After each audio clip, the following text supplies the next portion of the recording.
विघ्न recording studio हाटीमोर Jehanabad.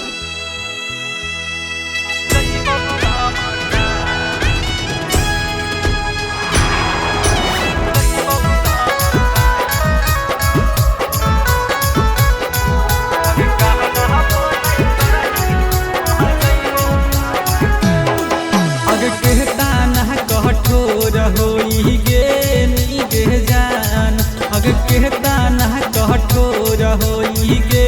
नी गे जान, अगर कहना बो नहीं करही अब जइबौ सामासान, अगर कहना बो नहीं करही अब जइबौ सामासान, अगर हमारा मुआई के भैनिया ना जाना गे हमारा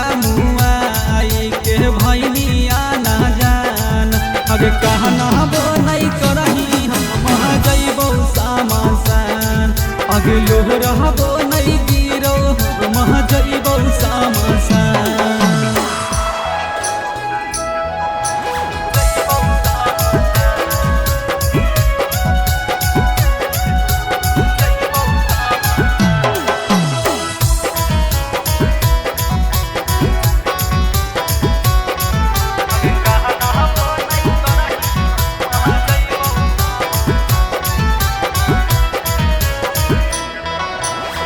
मिले में रहमी जानू दोसरा के आशा गे, समसन में जरतौ आज हमारा लाश गे, मिले में रहमी जानू दोसरा के आशा गे, समसन में जरतौ आज हमारा लाश गे, अगे गहया गंग में हो तो हमर पिंडा दान, अगर गहरा गंग में हो तो हमर पिंडा दान, अगर कहना बो नहीं करही हम जइबौ सामासान, अब लोहरबो नहीं गिरौ हम जइबौ सामासान।